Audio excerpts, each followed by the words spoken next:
Sonic the Hedgehog, a franchise loved by millions all over the world. I should know because I'm one of the many kids that grew up with the blue blur, but we all grew up with a different period, or as the fans call them, eras of Sonic. I grew up watching the Sonic X anime and woke up every Saturday morning that I wasn't at church watching the Sonic Boom TV series that aired on Cartoon Network. From there, that was my entry point into playing the games when my parents presented me and my siblings with new gaming consoles to mess around with. This is what ended up solidifying my love for the series. But I can't say that was every Sonic fan's origin story, which has led to this franchise having some of the most alienated fan bases of all time.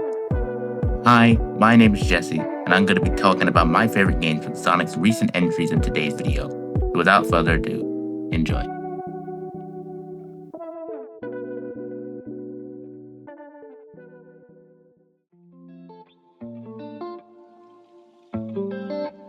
Alright, with the introductions out of the way, it's time to dive into how I'm going to be ranking these games. As to not waste too much time and spare myself the task of editing an hour-long video, I'll only be ranking 3 games. But trust me when I say I'll have a lot to say about these 3 games in particular, as they've all impacted me so much in their own ways, and in turn have made me super nostalgic for them. So don't become consumed by rage if your favorite games don't get featured on the list. At the end of the day, we're all Sonic fans just with different opinions, and that's okay. As long as we're not at each other's throats about how Sonic Adventure 1 is pretty much superior in every way to Sonic Adventure 2. But let's not waste any more time and get into the Sonic game at the number 3 spot.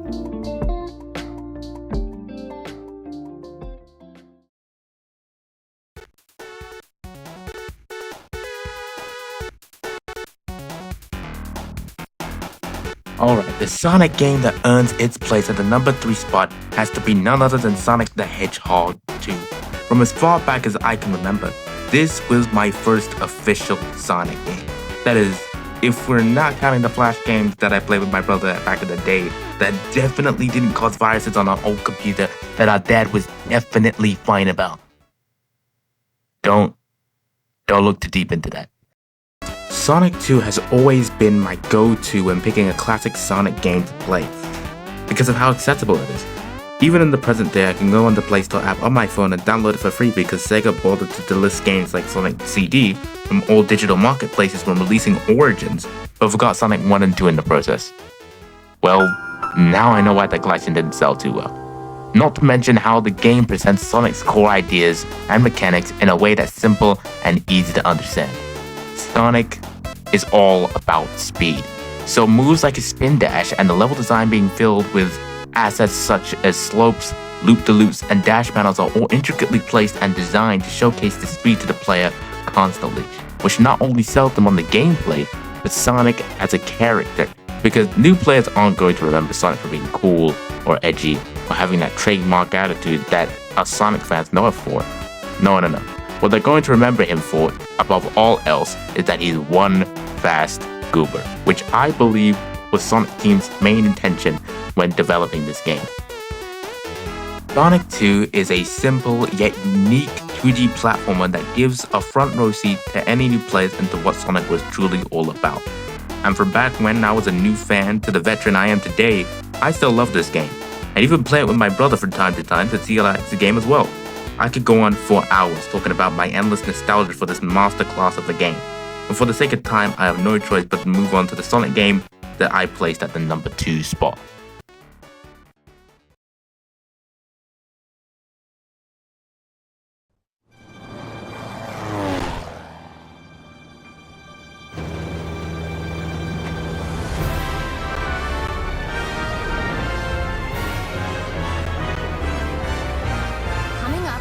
Starfall Islands. How exciting! You tracked the Chaos Emeralds here, right? Let's find out what drew them here.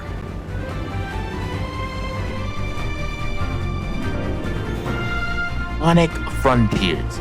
This is a game that I hold a lot of respect for since in my eyes and in the eyes of many others, this was the game that saved the franchise after the series wasn't doing so good in the latter half of the 2010s that also carried over into the 2020s. As we all know, Sonic Lost World was already a weird departure from the boost gameplay that was positively received in previous games such as Colors and Generations. This mystery was made even more mystifying with the introduction of the Sonic Boom sub-series with games such as Rise of Lyric and Shattered Crystal, which left us fans in limbo about where the franchise was going next. Sure, Sonic Mania eventually came out to surprising critical acclaim, but Sonic Forces also came out 3 months after, and we all know the story about how the whole debacle turned out because of how much Sega gaslighted us during the marketing campaign up until that game's release. What I'm trying to get at is that if Sega wanted to dig themselves out of the hole that they dug, they needed to give Sonic Team the proper time, resources, and money to cook a gourmet meal of a game, and that's exactly what they did with Frontiers. Make no mistake, this game is by no means perfect. In fact, it had a variety of issues, whether that would be the infamous pop-in, the inconsistent character animations, or cyberspace overall being quite mid. It's clear that the game could have used just one more year of development, even when Sonic Team managed to convince the higher-ups to give them one more year of the original development time. Even with all these problems, I still had so much fun playing through the game, especially on the first time around. Uncovering the secrets of the Starfall Islands while learning about what it means to control Sonic in these sprawling new open worlds felt so surreal, and I absolutely loved and still love it. There's just so much to do in these worlds, man.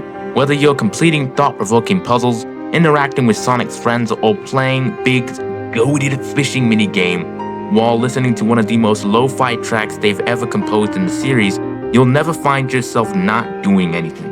And that's not even mentioning the free DLC updates that Sega provided us with because the game sold like hotcakes. And I haven't even mentioned the supersonic Titan fights that take place at multiple points throughout the story, which house the most hardcore set pieces in the franchise, alongside equally hardcore heavy metal rock that would make Shadow 05's OST blush. I mean, just listen to that game's main theme for a moment.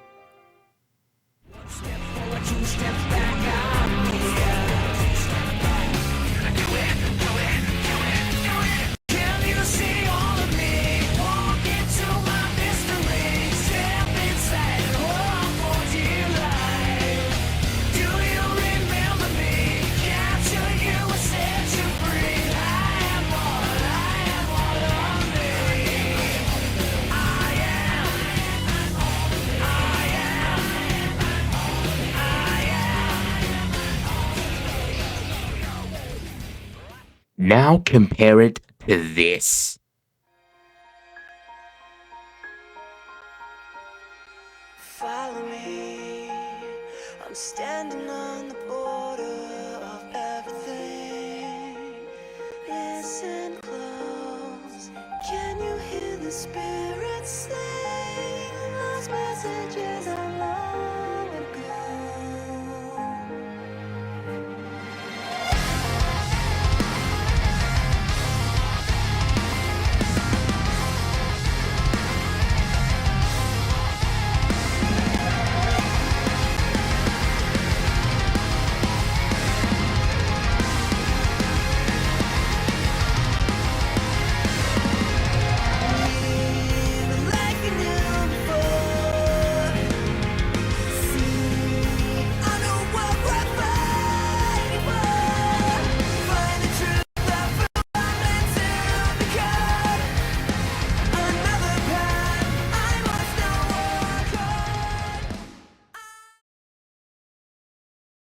You know what?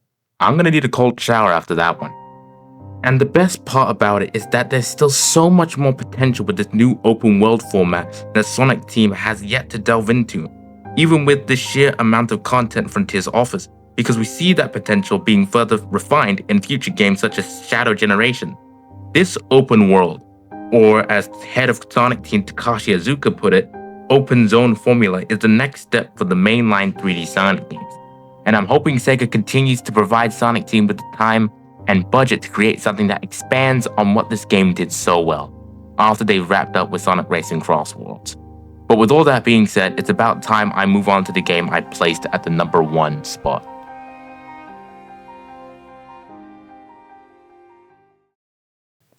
Alright, hit it.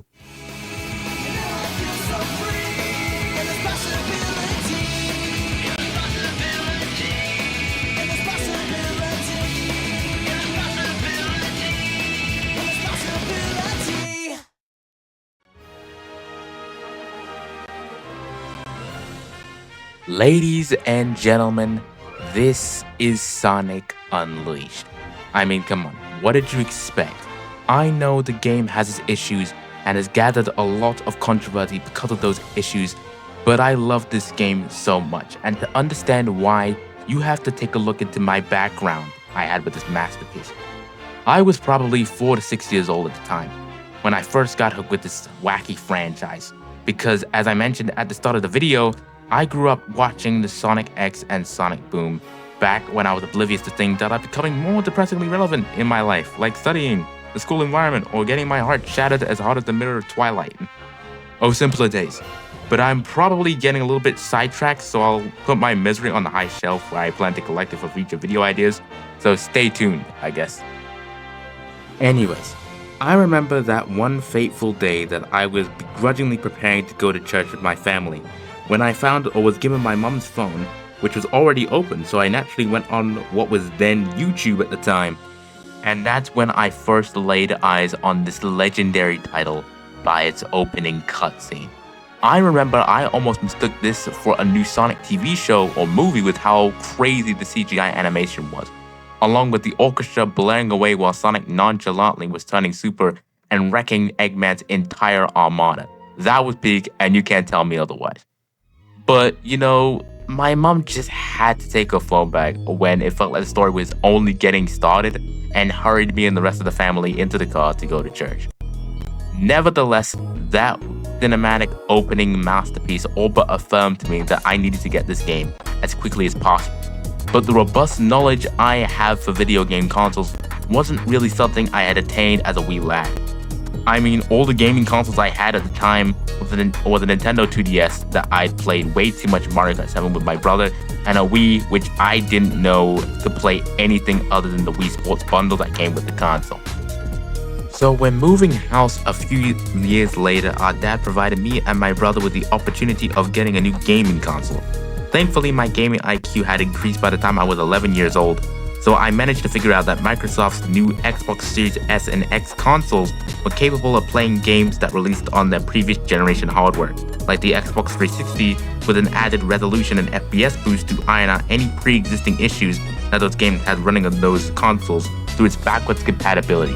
So basically, emulation. As fate would have it, Sonic Unleashed just so happened to get this backwards compatibility treatment on a console that fitted our dad's exact specifications, as he instructed that we picked out a console that was powerful enough to improve on the gameplay experience that was on the Wii. But of course, Matt had reservations and he was leaning towards the PlayStation consoles like the PS4 Pro and the PS5. So, like with a lot of things, we ended up going back and forth till we decided that we needed a second opinion to settle our dispute.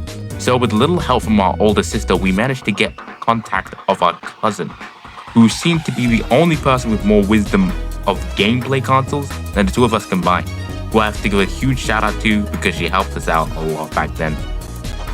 In any case, she was the one that directed us into the new Xbox Series consoles, which led us convincing our dad into buying the Series S, which was an absolute nightmare to set up. Even now, it baffles me why Microsoft doesn't have a more simple interface when first setting up the console or dealing with their scummy microtransactions. I mean, this is something that Nintendo has always nailed, even with their most recent console being the Nintendo Switch 2, with an interface that is simple and easy to understand, accompanied by some snazzy beats while you're first setting up. And if you're unhappy or wanted to change other settings after you first set it up, you'll always have to trust the settings feature a click away that's always present on the home screen.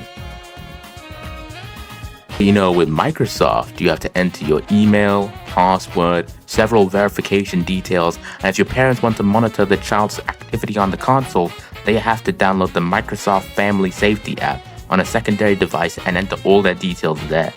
And just when you think you're finally all done, you have to sit through a 30-minute mandatory system update before even reaching the home screen.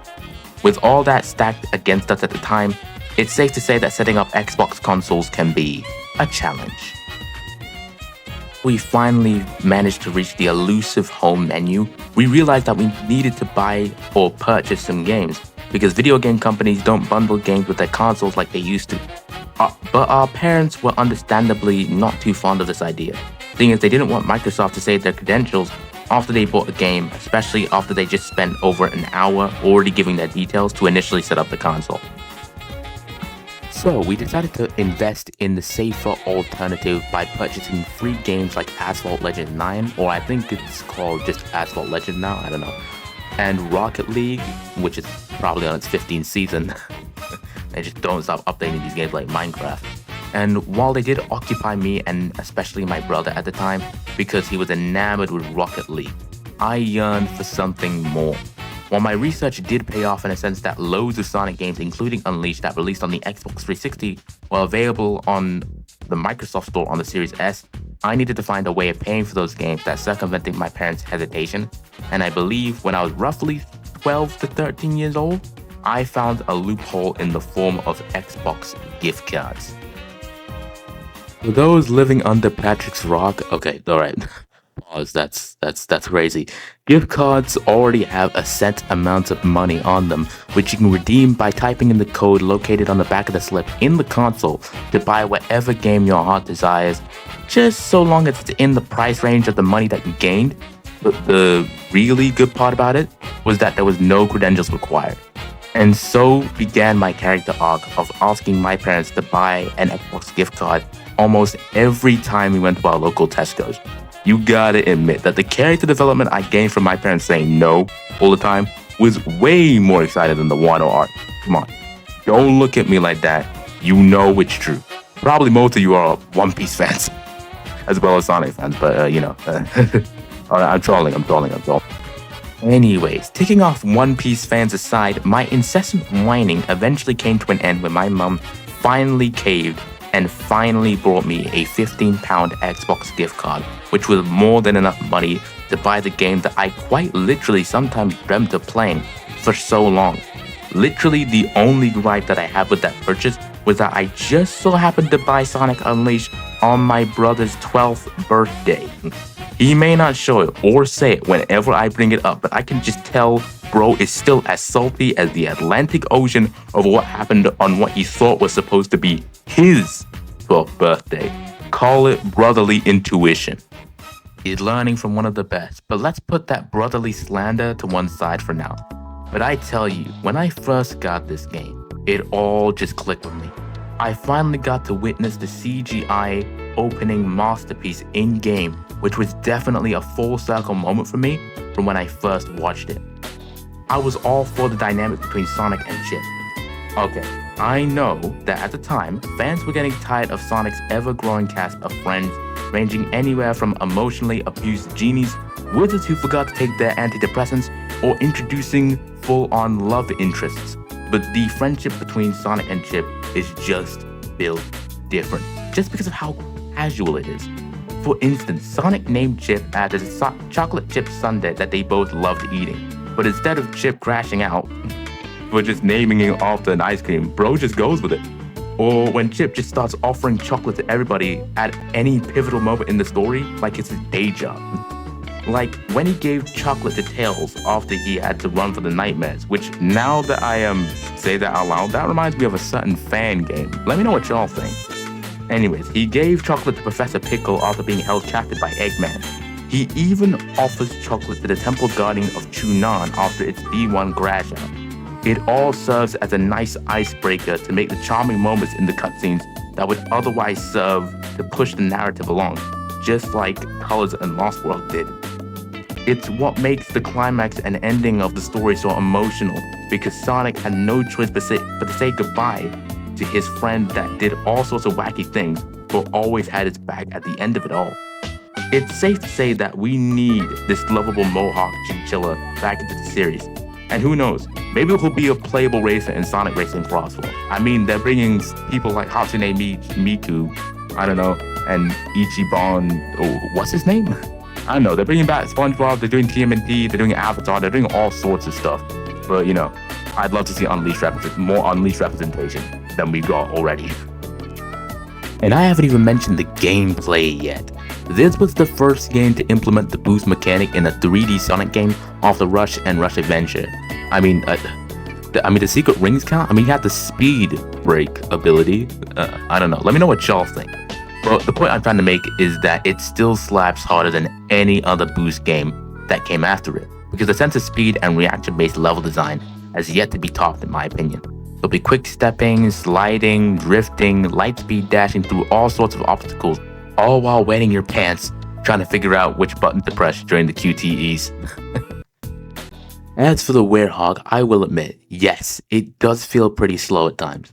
Inputs won't get registered at pivotal platforming moments, and the stages themselves really hammer home the fact that you constantly need to be collecting sun and moon metal to keep on top of progression. But that doesn't change the fact that just this gameplay style is just such a vibe. The combat system is pretty entertaining despite what people say, and the game has a mini RPG-like system where you can level up the Werehog stats, which in turn unlock a variety of combos that make enemy encounters easier and far more interesting. The levels themselves have really thought-provoking set pieces, like pulling levers to line up hands of a clock tower on Rooftop and Run, or using the Werehog's Devil Fruit abilities to grab poles and soar to great heights in Dragon Road, all set to some of the most beautifully composed tracks in the franchise, if not the best. I mean, if I had to point out one soundtrack from the banger lineup Unleashed had, I would have to go with Jungle Joyride Night from the Outback. Almost nobody talks about this beautiful song, yet it's so elegant. Just take a listen.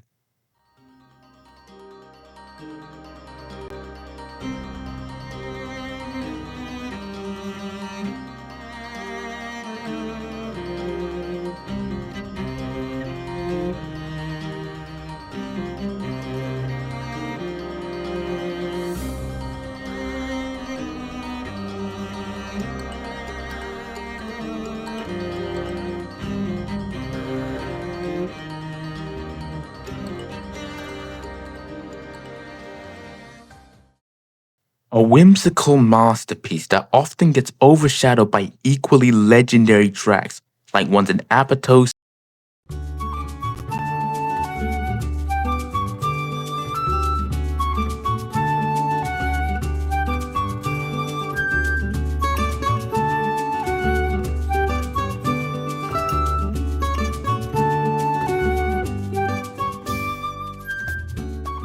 Spagonia,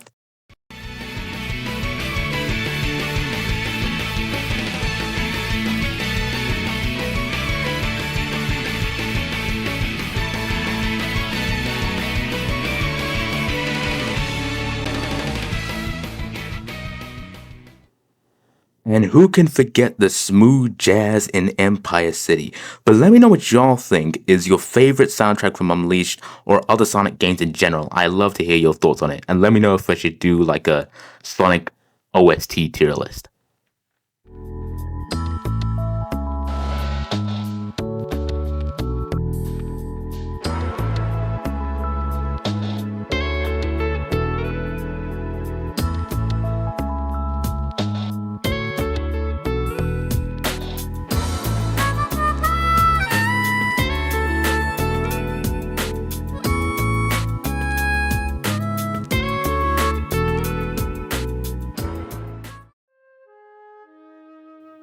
Okay, you know what? I think I've gone off on a bit of a tangent, haven't I?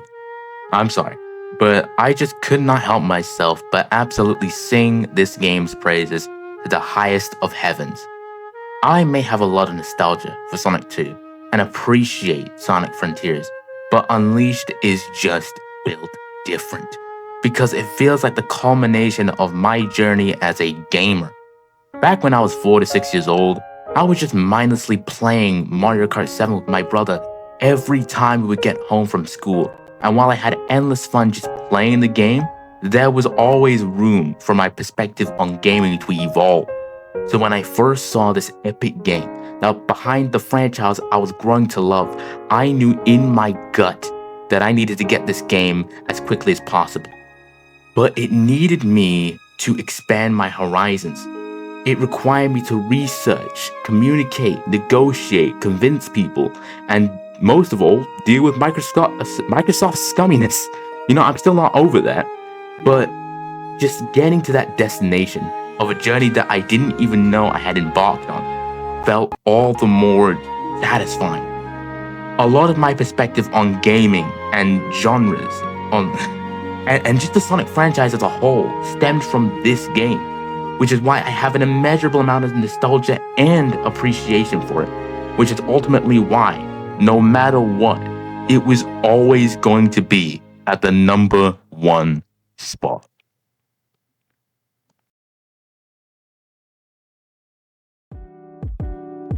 And that's a wrap. If you made it to the end of the video, thank y'all just so much for watching. This has taken me so much time just to edit, voiceover, script, edit again, and I just appreciate y'all. Thank you so much for sticking by me. These things take so much time just to do, especially with what's going on in my life, what other things that I have to do. So of course it was going to take a lot of time for this video to come out.